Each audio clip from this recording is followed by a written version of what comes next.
They weren't supposed to survive. Just 200 samurai stood between Japan and one of the deadliest war machines history has ever seen. The Mongol horde, 50,000 strong. You don't hear that number and think heroic last stand. You hear that and think massacre. But what actually happened on that beach in 1281 will blow your mind. This story isn't just about swords and numbers. It's about strategy, arrogance, honor, and a storm so violent it became legend. And by the end, you'll understand how 200 warriors didn't just survive. They humiliated an empire. So let's rewind a bit. Because to understand what happened, you need to know what Japan was up against. In the 13th century, the Mongol Empire wasn't just big, it was terrifying. Genghis Khan had already bulldozed through China, Persia, and parts of Europe. By the time his grandson, Kublai Khan, came to power, the Mongols controlled the largest land empire the world had ever seen. And now he wanted Japan. Why Japan? Simple.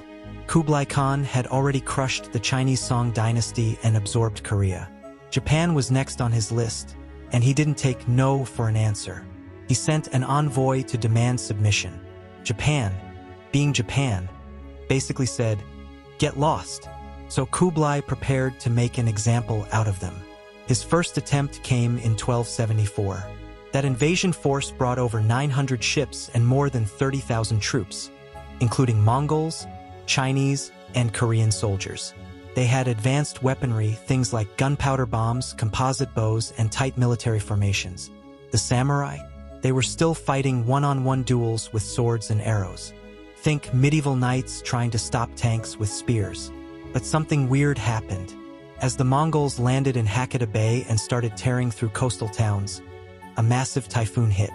Out of nowhere, thousands of Mongol ships were destroyed. The survivors fled, and Japan called it divine intervention. Literally, that's when the word kamikaze, divine wind, was born. But Kublai wasn't the kind of guy to quit after one storm. So he came back, and this time he was serious. Fast forward 7 years to 1281. This time, the Mongols weren't playing around. They built 2 huge fleets. One from Korea with around 900 ships, and one from China with over 3,000 ships. Altogether, they carried more than 140,000 men. Yes, 140,000. Making this one of the largest naval invasions in human history until D-Day. Japan, meanwhile, knew they were coming. Samurai clans across Kyushu were mobilized. Defensive walls were built along beaches. And they weren't going to sit around waiting for the Mongols to show up. Small samurai boats would row out in the dark, board Mongol ships at night, and start hacking through enemy soldiers while they were sleeping. Like ninjas before ninjas were cool. Now, here's where things get really wild. The Mongols were used to fast victories, overwhelming force, organized attacks, and brutal efficiency. But what they didn't count on was Japan's geography, or its weather. See, the 2 Mongol fleets couldn't coordinate. One got delayed. The other showed up early and had to wait offshore. For weeks. Imagine being crammed on a wooden boat, in summer, surrounded by sewage, flies, and disease. That's what tens of thousands of Mongol soldiers were dealing with. Meanwhile, the samurai kept up their nightly attacks. Little boats creeping up under moonlight, climbing aboard, and going full medieval horror movie on these guys. And then, the storm came, a second typhoon, stronger than the first. It slammed into the Mongol fleets with the force of a hammer.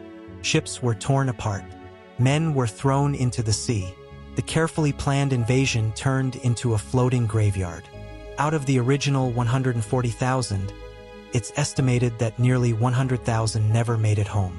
But let's zoom in now, because in the middle of all this chaos, a particular story played out that became the stuff of legend. On the island of Tsushima, one of the first landing points, a small band of Japanese warriors prepared to make a stand. Just 200 samurai, led by a man named So Sukekuni, faced the first Mongol advance. They weren't reinforced. They knew they were outnumbered, and they knew they were going to die. And yet, they fought anyway. When the Mongols landed, they expected a rout. But what they got was a wall of steel and fury. Samurai charged, swords flashing, arrows flying, shouting their own names, which was actually a tradition. You yelled your name in battle to prove your courage. These 200 warriors didn't win, of course, but they held the line long enough to delay the Mongols, force them into the hills, and signal the mainland that the invasion had begun. It bought Japan time. Now, here's where it gets even more incredible. Survivors of that clash, yes, some did survive, managed to retreat and regroup. They became part of the coastal defense, part of the nightly raids, part of the resistance that whittled the Mongol army down bit by bit. So when people say 200 samurai destroyed 50,000 Mongols, it's not just about a single sword fight. It's about strategy, courage, terrain, and weather combining to humiliate one of history's most feared empires. And after that disaster, Kublai Khan never tried to invade Japan again. Think about that. A man who conquered China and terrified Europe was stopped cold. Not just by storms, but by a nation that refused to back down. And it all started with 200 warriors who looked death in the face and charged anyway. But let's not give all the credit to nature just yet. The storm was the knockout punch, but Japan had been softening up the Mongols long before that. Here's something that doesn't get enough attention: the psychological warfare the samurai used. Remember, the Mongols were used to steamrolling their enemies. They expected fear, panic, surrender. But the Japanese gave them something different, a kind of madness. Picture this. You're a Mongol soldier, resting on your ship at night, and suddenly a small boat appears out of the darkness. Samurai warriors leap aboard, screaming their names, cutting down anyone in their way. It wasn't just brutal, it was personal. The samurai weren't fighting for conquest or gold. They were fighting for their homeland, for their families, their ancestors, their code. And that code, Bushidō, didn't include running. This constant harassment wore the Mongols down. They couldn't establish a beachhead. They couldn't rest. They couldn't even get organized. Every time they tried to move forward, they were met with resistance from an enemy that refused to play by the usual rules. And speaking of rules, the Mongols had some of their own. They believed in overwhelming firepower, tight formations, and psychological shock. They used drums to coordinate attacks, firebombs to confuse enemy lines, and terrifying tactics like dragging civilians in front of them as human shields. That stuff worked great in China and Persia. But Japan? Not so much. Why? Geography and culture.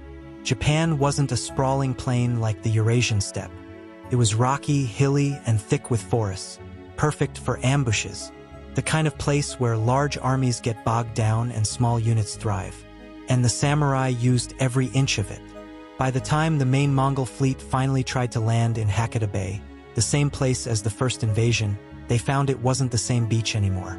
Japan had built a wall, literally, a 12-mile-long seawall lined with archers, waiting. No more easy landings, no more surprise attacks, just a nation that had learned from round one and was ready for a fight. And here's another twist. The samurai were adapting too. During the first invasion, the Mongols were shocked that the samurai would challenge them one-on-one. In Mongol culture, that was stupid. Battles were won with coordination and speed, not honor. But by the second invasion, the Japanese had changed tactics. They started fighting in groups, hit-and-run raids, night attacks. They even used fire ships, vessels loaded with explosives that were set ablaze and pushed into Mongol fleets. So now the Mongols were stuck. They couldn't land. They couldn't move. They couldn't escape the typhoons. And morale? Gone. Imagine being part of a force that outnumbers your enemy 100 to 1 and still getting picked off day after day. That's what the samurai did. Not just with swords, but with patience and persistence. And it worked. According to Japanese records, one Chinese defector warned the Mongol commanders that the weather was turning. He begged them to pull back. They didn't listen. That decision cost them tens of thousands of lives. By the end of that second invasion, Japan had lost about 4,000 warriors. The Mongols?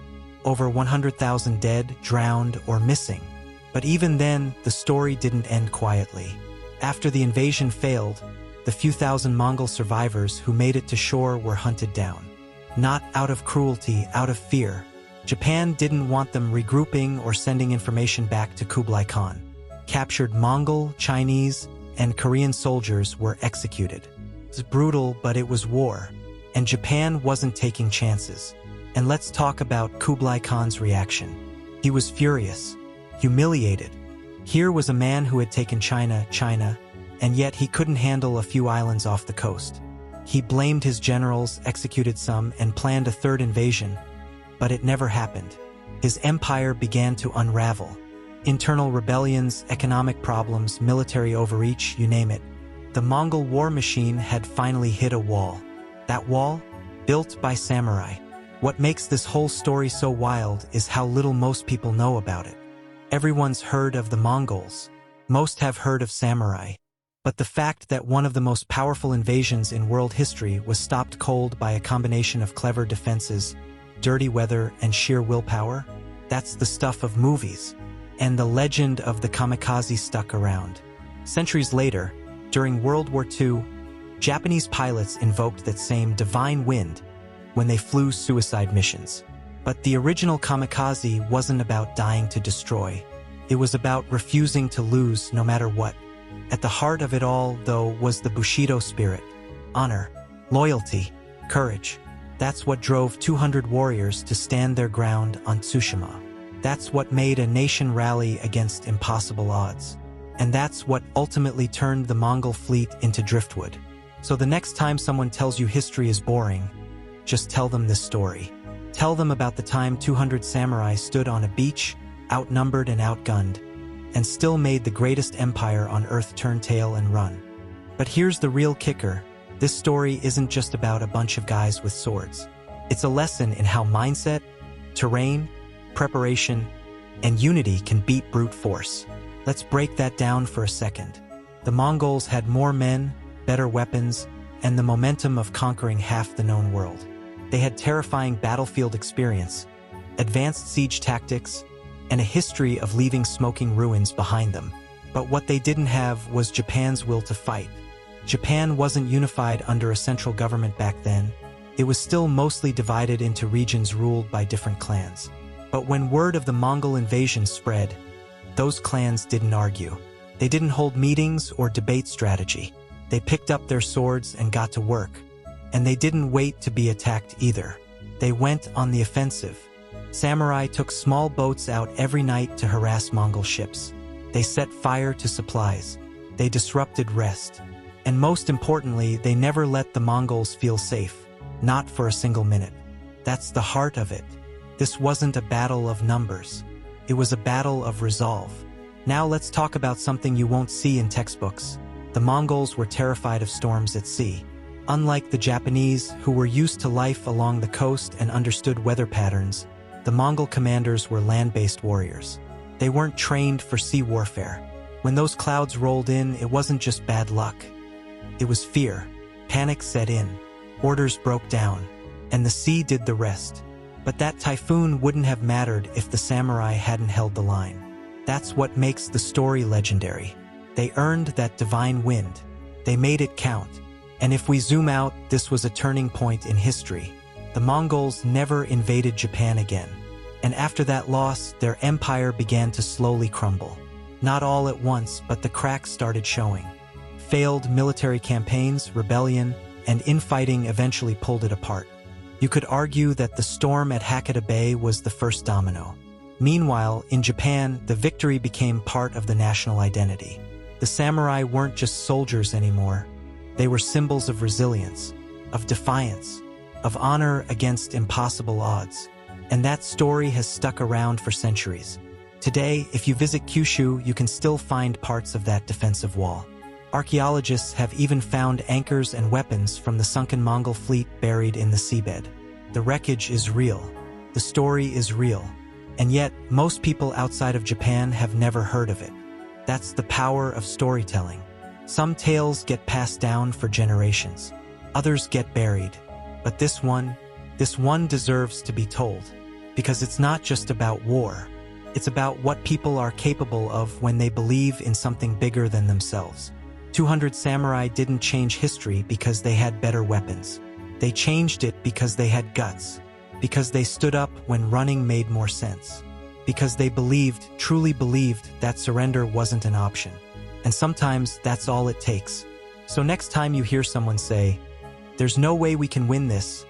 Think about those warriors on that beach. Think about a tiny island refusing to kneel.